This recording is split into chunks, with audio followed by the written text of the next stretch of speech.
I just came by to stir your soul up a bit. Put on your seatbelt. Get ready.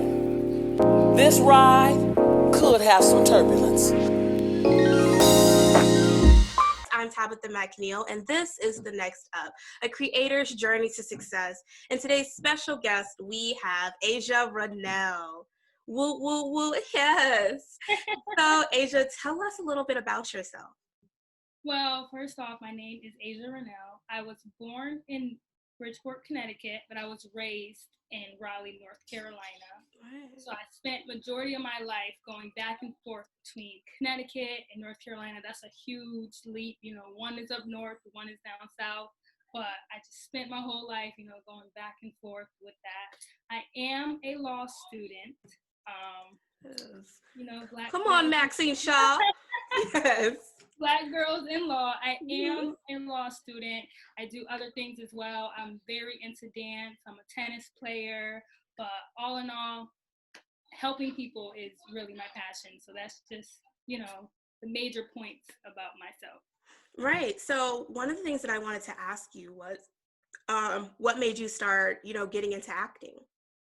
Right. So when I was younger, just like anybody's dream, they want to see themselves, I could be a movie star, I could be in a movie. But when I was younger, it wasn't really realistic to me. So I'm like, okay, that's just, it's just a little dream. But like I said, I've always wanted to help. And the only way I knew in the world that you can help people is, by being a doctor or being a lawyer. That's like general ways you can help. So, being a nurse, being a doctor wasn't for me. So I'm like, what? I have a large voice. So I feel like I can, do the law thing. And I graduated from school and I was going to law and I'm just like, something doesn't feel right. It just doesn't feel right in me. So I did a gap year. And during that gap year, I was just home, binge watching Netflix, binge watching movies, and just, I don't know, movies hit different for me than they did when I was younger.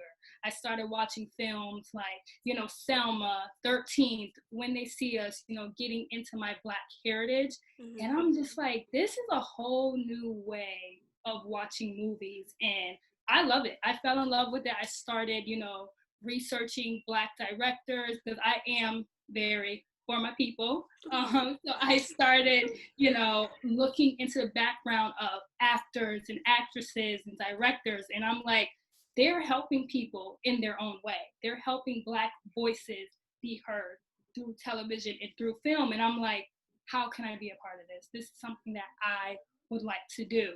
So I literally just set law aside and I told myself, I want to be on film. I want to portray other Black people's voices and to help their story get out there and shed light on them.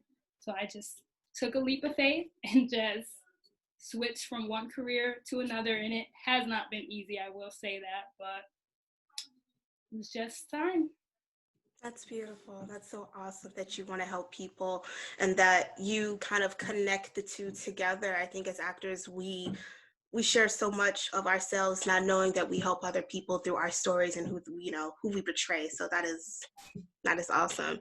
My next question for you is, how was it like being voted most dramatic at high school, and how is that transferring into your acting career now? Oh my gosh. So yes, in high school, I went to a rather large high school. So my class, I graduated high school in 2014. So the entire senior class, I was a cheerleader in school, I was a dancer, and I was also, dibble-dabbling in other clubs. So, I wouldn't say I was popular, but I knew different people and I knew different groups. So senior year, when they announced the senior superlative that I was most dramatic, like literally 3,000 kids voted me most dramatic, I'm just like, what? That's what you guys think of me? And they're like, yeah, we do. And I'm like, I was a little embarrassed. I'm not going to lie to you. Because I'm like, most dramatic, what does that mean? Right. So I sat down and I talked to my counselor about it, and he thought it was funny. And he was like, honestly, Aja, think about all the people that are dramatic. They're movie stars. They're on movies. Kerry Washington is dramatic. He's like, Jim Carrey is dramatic. He's like, take it as a compliment. And I'm like, you know what? I will. So as years went by, I started telling people, yeah, in high school I got voted most dramatic, and I had to explain it to other people instead of them looking at me like, why is that an accomplishment? I turned it into an accomplishment. Like, I am dramatic. I can portray these roles. So me going into my acting classes, when I would tell my acting coaches, they would, praise me for that. Like, wow, that is great. Like, do something for me right now. Camera will flip, and they're just like, wow, I can see that. So now I take it as a compliment. It has helped me in my acting classes, definitely. That's awesome. That's so cool. So my next question is, how is it like being a part of the Catlett Academy, and what are some things that you've learned during this process? Oh my gosh. So being a part of the Catlett Academy has been such an amazing experience. Like I said, I graduated I graduated college last year in 2019, and I just felt lost within that whole gap year of me taking time apart from school. And then I came across the Catlett Academy, and me joining, it has been such an amazing experience. Like, I literally feel free again. I feel whole. I have a community of people around me, including Will Catlett, some of my other acting people. Like, I have them to uplift me. There are days where I'm just like, I can't do this. I'm just going to go back to law school. And I have those people reach out to me and just tell me, no, you're going to keep going. You're going to get this. I've literally gained so much advice from everyone in the group. Like, some people are younger than me, some people are older than me, just different parts of wisdom that I get from them. I've learned to serve, I've learned to surrender, I've learned to get closer with myself, get closer with Christ, and I've learned how to, be a better actress, and as well as be a better friend and a better person to other people that I've never met before in my life. And it has really changed the way I thought, changed the way I think. It's just, thank God for Catlett Academy. Thank God for Will Catlett. That's what I will say. That's awesome. That's so cool. Yeah. If you haven't joined already, it is an amazing set of people. Life-changing group. So my next question is, as a new actress, just starting out, what are some hardships that you've come across, and how did you overcome them? So some hardships, I would say being seen. Because I am a new actress, I'm not really on the same level as some people in my acting classes. Some people have been in the industry for years. Like, they have been working towards this since they were 5, 6, 7, like since they were younger. And me, a newcomer, just coming straight out of, going to school for law, haven't taken any drama classes, no plays, no anything. It's just hard for me to be seen because those people are above me. They have their headshots, they have their demo reel, they have everything to just go like, here you go, I'm ready. And then there's me at the bottom, I feel like, and I'm just, I don't have anything. So some hardships is really hard for me to be seen and go to auditions and tell them, hey, I'm ready. Because those casting directors are taking a chance on me because they don't have any work shown for me. So why would I have to show them why they should choose me over someone who's been working at this for so long. So the way I've overcome that is just being more confident in myself. And instead of telling them, just showing them, no, I'm ready. This is who I am. I would like for you to choose me in this role, and here's why. So it was just really hard just being seen amongst my peers because I've come across a lot of people that have so much experience than me, and it's very intimidating, but I just had to surrender, trust myself, and trust God, and know that this is where I need to be. This is my place. Yeah, say that for the people in the back. Just one more time. Trust yourself. Okay? Yes, you got it. So I think that is so awesome, especially now, with with Miss Rona, it's kind of like everyone's at home. We're literally all on the same playing field at this moment. And it's just kind of like, it's cool. You have your headshots and stuff, but it's like, I've been, like what you're saying, you're in Catlett Academy now. You have been honing in on your craft. And so when you get the headshots, when you get the reel, when you're getting everything, you are already setting the bar really, really high because it's like, okay, I may not have this stuff right now, I will get it. But until then, I'm working on my craft. I'm honing in on my skills. I'm taking classes. I'm getting encouraged, because this can be very, very discouraging. So Definitely. I love that. Definitely. My next question is, what are some things that you want to see changed in the industry moving forward? Oh man. So now that I've actually got a taste a little bit of the industry, like reading up on it, watching movies, and just learning about it, it's a lot different from when I was younger watching movies, because there's a lot of stuff that we didn't know. What I do want to see change, I see that there's lack of representation for our Black people in the industry, and I feel like a lot of people don't see that. They see it as, okay, I see so many people in movies. I see blue, green, Black, white people in movies. So what do you mean by that? What I mean is, if you do look at some films and some movies, there aren't that many people of our skin color. And when I mean our skin color, I mean my brown melanated skin. Yeah. I mean the mixed races and the curly hair. I mean actually dig down in our roots and cast our people. So I feel as though that needs to be a big change. Now, mind you, there are some people, we have Viola Davis, we have Ryan Destiny, we have Kerry Washington. We have those, but we need more. Just as much as there are so many other white actors and actresses, Jim Carrey, Seth Rogen, there's so many of them. We need more of us. So upcoming in the industry, I think we need more Black representation in the industry. That's great. No, yeah, that's great. Especially now since, have you seen Lovecraft Country? Yes. Yeah, and I'm just like, so we can really be in here. We can do sci-fi, we can do horror. Exactly. Oh my Candyman, I'm not gonna say that more than once. We can think about, how are we supposed to portray our stories?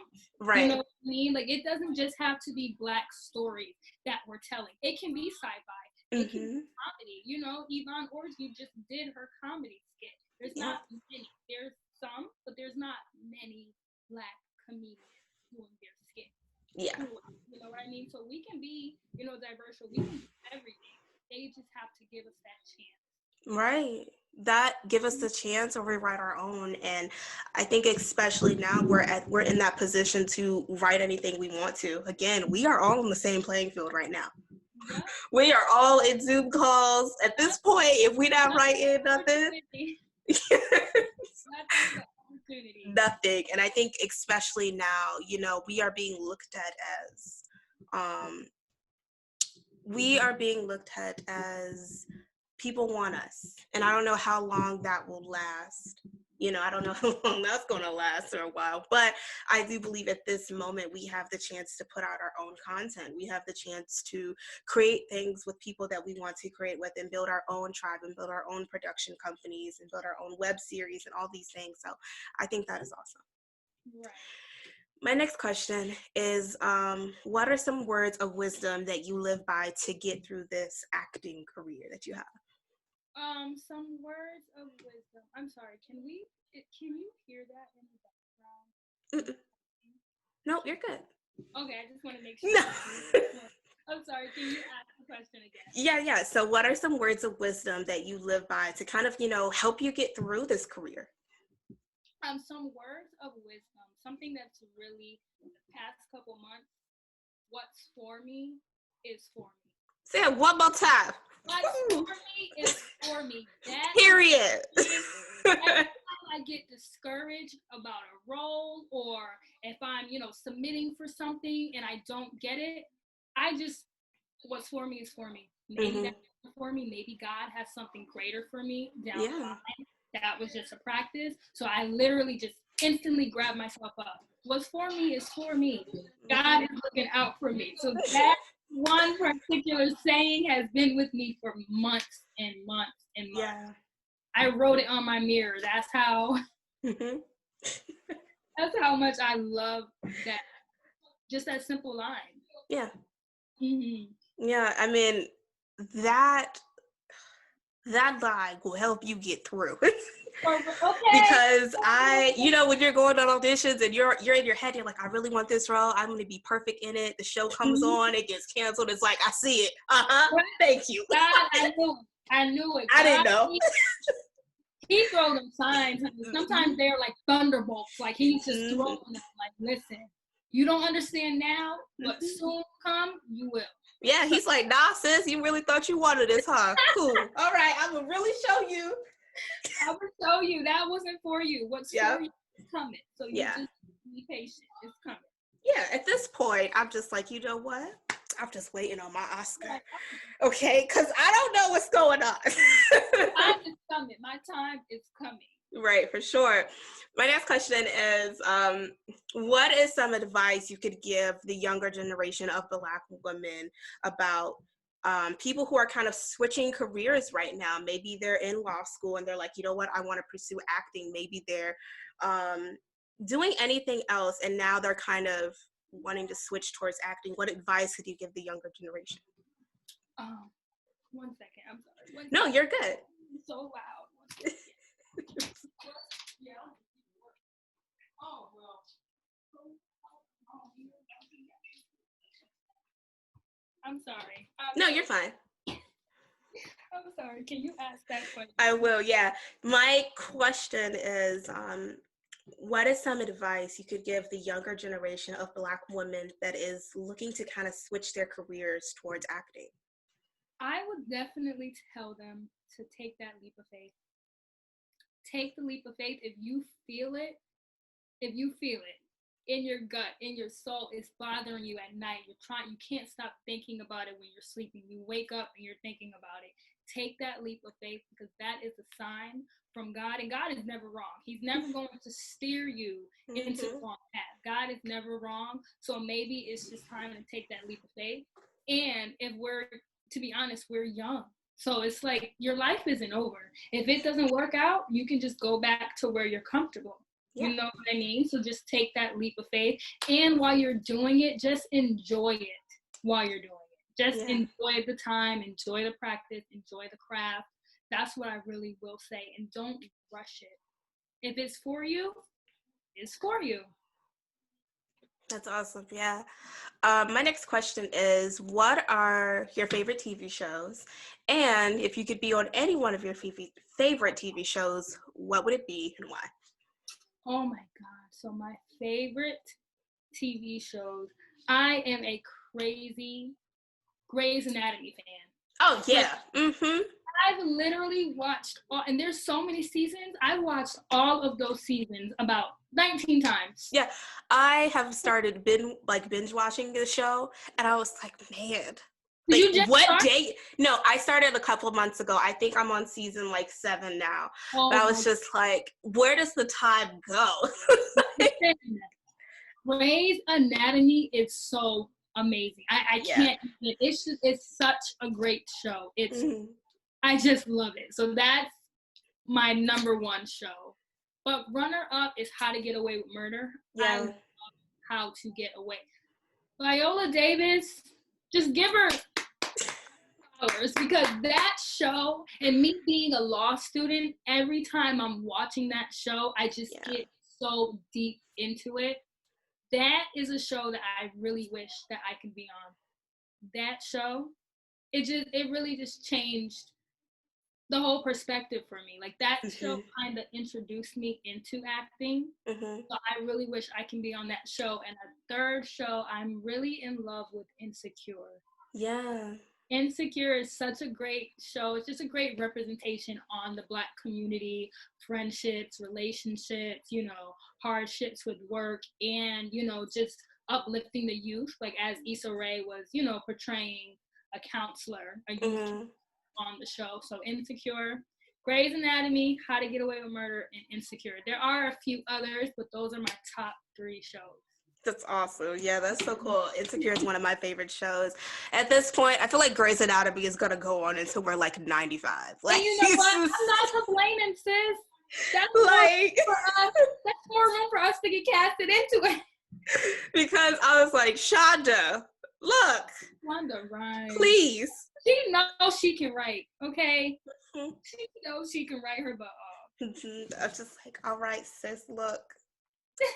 If there gonna be more seasons, let people know, okay? Let us know now.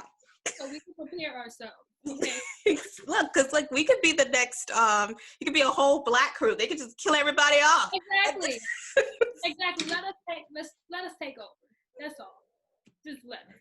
So that is so awesome. My next question is, if you could be casted with any actor in a movie, who would it be and why? With any actor in a movie. Yeah, let's assume that this production, this company has the budget of a lifetime. Wow. Let's narrow it down to 5 people. We can cast 5 people. Any budget. 5 actors. 5 actors. Yes. Actresses. Wow. Okay, so number 1, Kerry Washington. I love Kerry Washington to death with me. Oh my gosh, she is amazing. Viola Davis. She can act her butt off. She deserves everything.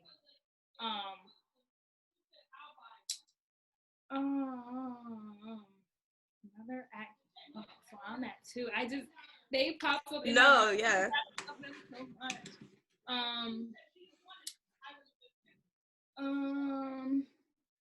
Reese Witherspoon. I've always loved Reese Witherspoon. I've always loved Reese. This is tough because I love them. I love everyone so much. I literally do. Oh, Zendaya. Yeah. Is awesome. Zendaya is awesome. One more.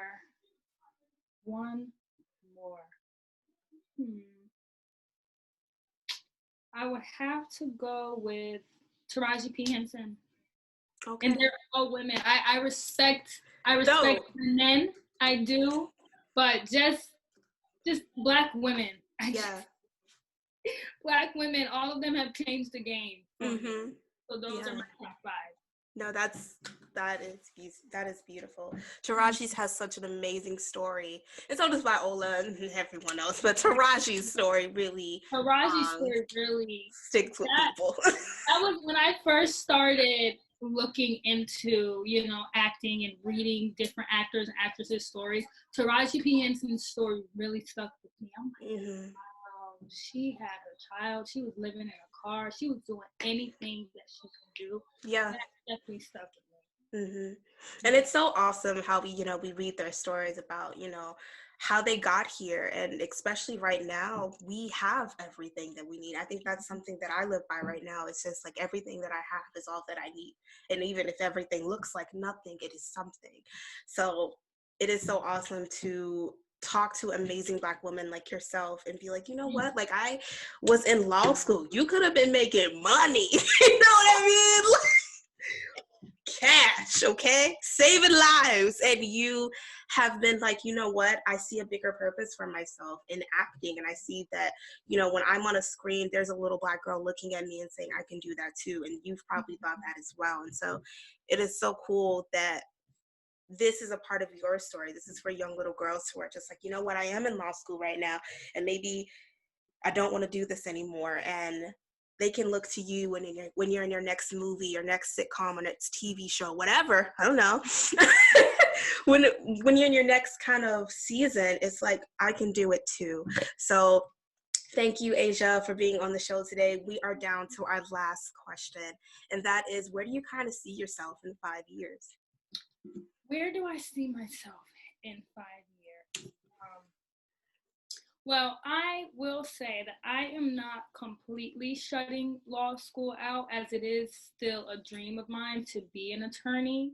So I do see myself in 5 years being, graduating from school, like continuing school and graduating and getting my law degree. But I also vividly see myself on set, working with Kerry Washington, working with Viola Davis. And I also have dreams of writing my own script. Yeah. Just so I can, uplift the Black girls, uplift the young Black girls in the communities. And that movie, that script that I do want to write will be for them. Yeah. So I do see myself on set of my own, movie. Yeah. But that's where I see myself. Well, hurry up and become a lawyer so we can all go to youve. Yes. I'll be like, look, they tried to scam me. Get them. I don't know what to do. I can't. No, you All the Black actors are going to youve. They'll be like, look, sis. Definitely. They tried to get me on my SAG card. I'm telling you right now. I definitely do see that it is possible for me to be a lawyer and for me to be an actress. Yeah. Because if you look back at it, there's so many actors and actresses that are still in school. Mm-hmm. Like, I know Yara Shahidi, she, between sets, she's doing her Harvard homework. You know, Yeah. and she attends Harvard. So I'm like, why can't I do both? And that's my dedication to show Black women, young Black girls, that you can do both. You can have two dreams. So the younger me, not thinking that acting was realistic, it's all coming true now. I can still be a lawyer, still be an actress, just have both of them under my belt. Yeah. Wow. Aja, thank you for just dropping gems today and telling your story with us. Thank you for your amazing spirit and being so sweet and so nice. And thank you for just, again, just sharing your story with us. I mean, there's so many people, especially right now, there's so many actors that are just like, you know what, I feel like, especially now, like, we are at home. We are resting. We are thinking about our lives. We are thinking about our purpose. And a lot of people are switching up, they're like, you know what, acting is here, And so God's way of letting us all involve. Yeah. Themselves. I tell my family that all the time. Like, this quarantine has blessed a lot of people. They don't, they're looking at the negative. But when you really look at the big picture, this was well needed. A lot of people got in touch with themselves. Yeah. I mean, now it's like, you might as well go pick up that script. You at home. You ain't going nowhere. Before it was like, I got to go to work. I got to take care of the kids. I got to do all these things. And now it's like, I'm at home. I'm going to go get this book. I'm going to go, watch this movie. One of the biggest advices that I've ever gotten, it was that, like, the work isn't just getting booked. The work is just reading scripts, going over monologues, getting your self-tape set up, So with you doing the work and then everyone kind of coming out of quarantine, like, we are about to make some amazing movies. We're going to make some amazing sets happen because we are at home. I'm pretty sure. Yeah, exactly. I'm pretty sure there are so many Black men and women right now that are writing scripts, that are writing shows, that are writing movies. Like, we're here. Right.